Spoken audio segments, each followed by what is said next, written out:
Options. Something that took me years of learning, testing, and trading in order to figure out what it is all about and how can I use it at my advantage. If it is being used properly, it is going to be one of the most powerful financial tools ever. The beauty of it is that we can use them in many ways. Some are simple, some are very complicated yet fancy ways to achieve certain portfolio or financial goals for our investments or portfolios. If you are an investor or you have an investment portfolio, you can increase your return with options or purchase stocks that you want to invest at a potentially lower cost. If you are a trader or if you have a trading portfolio that focuses in growth and making capital gain, you can also use option to possibly amplify the return of your portfolio. But here's the thing. Option is not an easy thing to learn, at least for those that I've personally met and also myself included.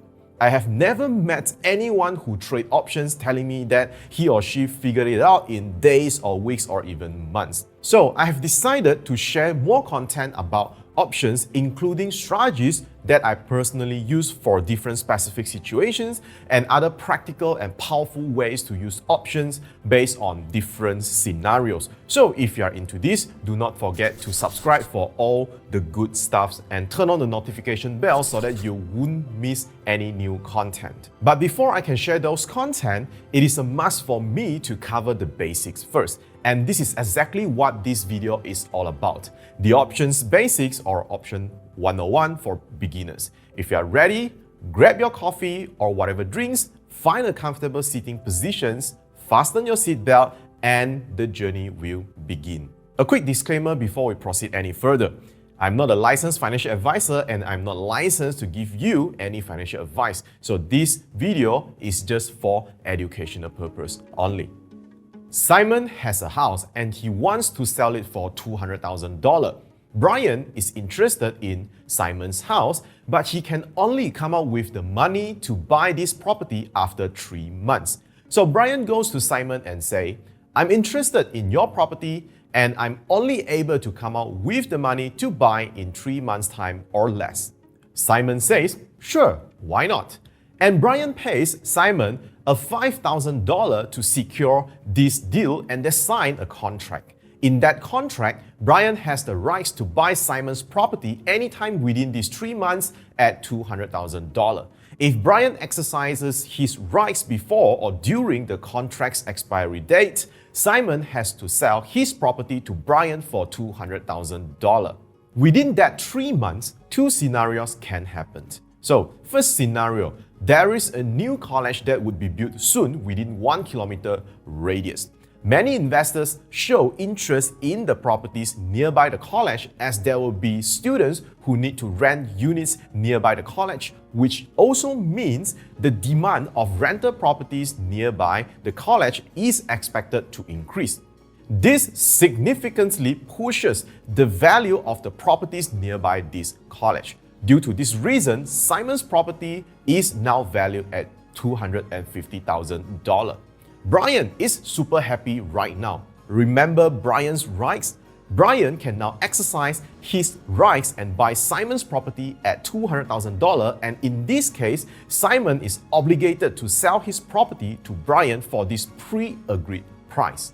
Is Simon happy in this case? Well, initially he wanted to sell his property for $200,000. He probably bought this property a decade or 2 decades ago for a lower price anyway. What Simon has foregone is the opportunity cost of making another $50,000 extra. But the $5,000 that Brian has paid Simon to establish this contract is being kept by Simon. There is the second scenario. After 3 months, nothing fantastic happened and Brian may have gotten a better deal elsewhere, or maybe the third scenario. Something happens to the neighboring area of Simon's property and it causes the valuation of the property to go down to, let's say, $180,000. Either case, Brian can choose not to exercise his rights because there is no incentive that would make sense for Brian to buy that property at $200,000. In these cases, Brian would just do nothing and the contract would just expire.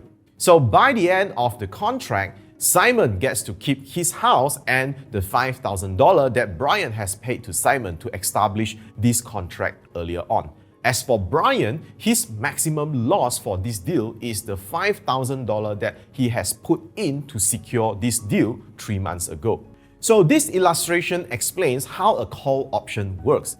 In this case, Brian is the buyer of the call option and Simon is the seller of the call option. Buyer pays the premium of the call option and seller receives the premium.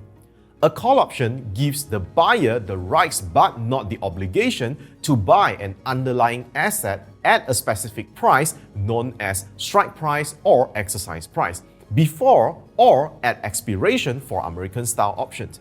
For European-style options, buyer can only exercise at expiration. So buyers will only exercise a call option if the underlying price has gone up above the strike price. If the buyer exercises his or her rights of the call option, the seller of the call option is obligated to sell the underlying asset at the strike price, but the seller gets to keep the premium of the call option. If the call option is not exercised, the maximum loss that the buyer will incur is the premium paid, and the seller will get to keep the premium as well. Bella just bought her first dream car. She needs an insurance for this car in case the car gets stolen or gets into some accident. Bella went to buy a car insurance from Sandy, who is an insurance provider. Bella insured her car at its value of $150,000 for a year and she paid for an insurance premium of $3,000. Here is the first scenario. After 1 year, Bella's car is still in a good shape. In this case, nothing would happen at the expiration of the insurance policy. Sandy gets to keep the premium of $3,000 and that's Bella's cost of insuring her car for a year. There is of course another possible scenario. After a few months, Bella's car was stolen. That was unfortunate. Bella went to her insurance provider, Sandy, and get a claim of $150,000 and probably on her way to get another car. As for Sandy, that is what she needs to come up with as Bella exercises her rights. But no worries, as an insurance provider, Sandy has probably received many premiums from other buyers. So this illustration explains how a put option works. In this case, Bella is the buyer of the put option and Sandy is the seller of the put option. Buyer pays the premium of the put option and seller receives the premium. A put option gives the buyer the rights but not the obligation to sell an underlying asset at a specific price known as strike price or exercise price, before or at expiration for an American-style option. For European-style option, buyer can only exercise at expiration. So buyers will only exercise a put option if the underlying price has gone down below the strike price. If the buyer exercises his or her rights of the put option, the seller of the put option is obligated to buy the underlying asset at the strike price. In our illustration, the seller has to reimburse the amount insured by the buyer, but the seller gets to keep the premium of the put option. If the put option is not being exercised, the maximum loss that the buyer will incur is the premium paid, and the seller will get to keep the premium as well. So now we have covered the basic concept of call options and put options. If you need a way to remember the difference between a call option and a put option, just remember this. You pick up a call and put down the phone. So buyer of a call option is expecting the underlying price to go up. That's why you pick up a call. And the buyer of a put option is expecting the underlying to go down. That's why you put down the phone. So call and put.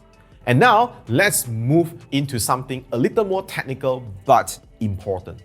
There are 3 phrases that you will be seeing very often: out the money, at the money, and in the money. When the price of the underlying is the same as the strike price, the option is at the money. For example, Apple share is now trading at $150 per share and I have an Apple call option with the strike price of $150. Then my call option is at the money. If the stock price rises above $150 per share, then my Apple call option of $150 strike would be in the money. And of course, if the stock price goes below $150, then my call option in this case would be out the money.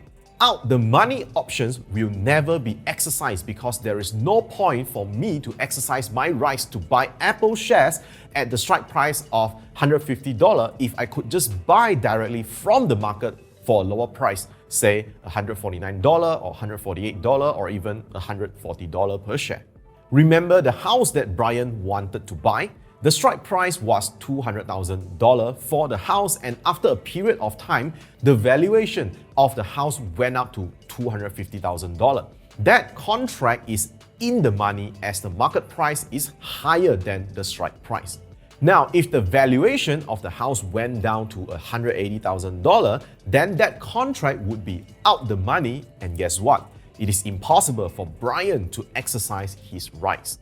So put option is the other way around, as buyers of put options make money when the underlying goes down in price. When the price of the underlying is the same as the strike price, the put option is also at the money. For example, Baba share is now trading at $150 per share, and I have a Baba put option with the strike price of $150, then my put option is at the money. If the stock price goes above $150 per share, then my Baba put option of $150 strike would be out the money, and there will be no point to exercise this put option as the put option gives me the rights to sell Baba shares at $150, whereby I can sell directly to the market at a higher price, say $151 or $155.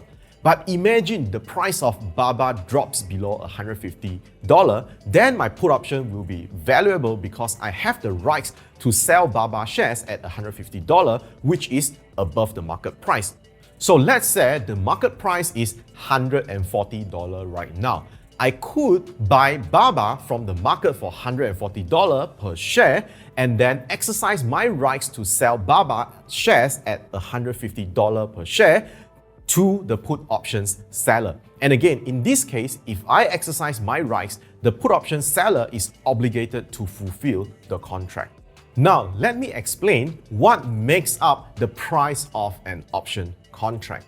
Let's use the example of Baba put options just now. As the owner of the Baba $150 strike put option contract, I can make a profit of $10 per share by just buying Baba with a cheaper price from the market at $140 per share and exercise my rights to sell Baba at $150 per share.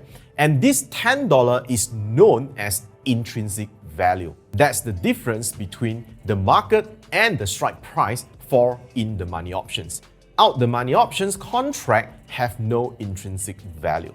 However, in the option market, that specific Baba put option will not be transacted for just $10. It might be $12 or even $15 or higher. Let's say $12 is the price of the put option, which is known as the premium. $10 is the intrinsic value of the put option.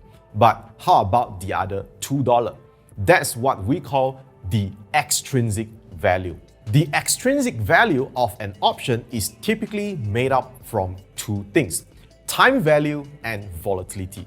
So since we are talking about put options right now, let us just rewind back to the example of insurance. Remember, put options are just like insurance. Imagine you want to buy a health insurance and you have two choices: a health insurance policy that expires next week and a health insurance policy that covers you up to 100 years old. Which one would cost you more to buy? It is definitely the one that covers you up to 100 years old. The reason is simple and straightforward. It is all about the chances of you exercising your rights as the policyholder. That's why in real life, term insurance is always cheaper than whole life insurance. The longer we insure ourselves, the higher the premium that we need to pay. Same goes to options. The longer the date to expiry, the higher the time value, and therefore the extrinsic value will be higher. Another part of the extrinsic value is the volatility. Think in this way. Two persons with the same age and same health conditions want to buy a life insurance of the same benefits and coverage. One of them is working as an accountant who spends most of his time in the office, while another person is working in the construction sites, traveling between one site to another very frequently. So, who will be paying a higher premium for the insurance policy? That would be the person who works in the construction sites because his job nature carries higher risk than the accountant who stays in the office. This applies to option pricing. The higher the volatility of a stock, the higher the premium of its option contracts because the likelihood of the contracts being exercised is generally higher compared to options of low volatility stocks. And this part of the pricing is part of the extrinsic value. Now, things are the same when it comes to call options. Assuming Apple is right now trading at $160 per share and I have the Apple call options with $150 strike, I could exercise the call option to buy Apple stock at $150 per share and then sell to the market at $160 per share, profiting $10 per share. And this $10 is the intrinsic value. And this call option will not be transacted at $10 in the market, or else we all have an arbitrage opportunity. This contract would be priced at, for example, $12. And again, this is known as the premium. And the $2 would be the extrinsic value, which is determined by the time value and also the volatility of the stock. Since only in-the-money call and put options have intrinsic value, then how about options that are out the money? The contracts are not worth to be exercised, therefore no intrinsic value, and the entire premium that buyers pay would be the extrinsic value. Now, in the real market, option contracts can be bought and sold before expiration. And for most cases, retail investors and traders like you and I would not exercise the options. What we would do instead as a buyer of options is to sell the contracts at a higher price. For example, if I think that Apple stock would go up in price, I can either buy Apple stock, wait until it goes up and sell to make the capital gain. But to buy 100 shares of Apple at, let's say, $150 per share, I would need $15,000. What we can do instead is to buy one contract of Apple's call option with just a fraction of the price. Maybe it is just $20 each. And one option contract represents 100 units of the underlying. So to establish one contract in this case, we only need $2,000, which is basically $20 times 100 instead of $15,000. Of course, the longer the date to expiry, the more you would have to pay, but it will always be less than buying stocks directly. Now, if Apple stock goes up to, let's say, $160, by holding 100 shares, I would have made $1,000 from my investment. Now, if I were to hold the call option instead, that position would have made slightly less than $1,000 depending on how deep in the money my options are, as well as other factors like volatility change during this period of time. If my option is in the money call option, I could have made somewhere around $600 to $800. I don't have to exercise the contract. In fact, I can just sell the option in the market and pocket the gain. Yes, the profit is less, but to buy one contract of call option, I only need a fraction of the cost of buying 100 units of the actual stocks. Let's say the cost of me buying the call option was $2,000 and I made $600 from it. That's a 30% gain compared to buying the underlying, which requires way higher capital and 6.67% gain over my total capital. And this is perhaps the beauty of the call options. We get the leverage trading options, but comparing to traditional ways of using margin accounts, CFDs, or even borrow money to buy stocks, buying options is not equipped with the leverage damage. If the underlying stock were to crash, the maximum I will lose, theoretically speaking, is just the price I pay for the option contracts. In this case, $2,000. If the option becomes worthless, I can just do nothing because on paper, I've already lost all the money. So why bother to close the position and pay the commission? I wouldn't get margin calls or anyone knocking on my door asking me to pay money. And here's another beauty of options. If the underlying were to recover before the expiration, the value of my call option can increase again. Now for put options would be another direction. And I can break even or even profit if the underlying move to my favorable direction again. This also explains why options that have longer date to expiry carry higher premium. That's because of the time value and you have more time to be correct. That's why it is more expensive to buy. For example, you think that the share price of Apple will go up in the future. Do you want to buy call option that expires next week or next year? If you buy call option that expires next week, your investment could burn if the stock price were to drop next week and your contract expires. Even if the stock recovers after that, it has nothing to do with you anymore as your contract has expired.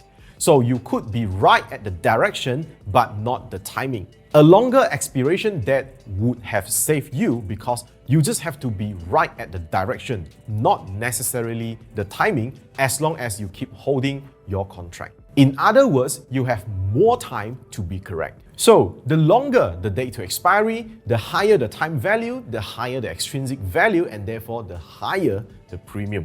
Since retail investors and traders do not really exercise the options, then we need to talk about one issue. You see, the longer the date to expiry, the higher the value of the contract, be it call option or put options. When we buy an option contract, time always moves forward unless you have a time machine. So as days pass, the date to expiry becomes shorter and shorter, causing the time value of the option contract to reduce. This is what we call time decay. So as option buyers in the market, time is always against us. The closer the contract to its expiration, the rate of decline becomes more aggressive. And towards the last couple of days to expiry, the time value basically goes off quite exponentially.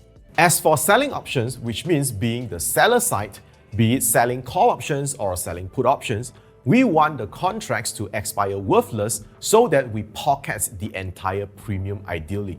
Alright, I hope that you have gotten the understanding on what option is all about, different types of options, as well as the perspectives of option buyers and option sellers after watching this video. There are a lot more to cover for options, and this video covers just the basic, just enough information for you to understand what options are. In the near future, I'll be sharing with you more information about options, including some strategies on how you can make capital gain or generate cash flow using this powerful tool called options. There are really a lot of powerful and fancy ways to use options at your advantage based on different market conditions and your portfolio goals. So be sure to subscribe to this channel so that you do not miss out all the upcoming good stuff. With that being said, that's the end of this video. Thanks for watching, and I will see you when I see you. Peace out.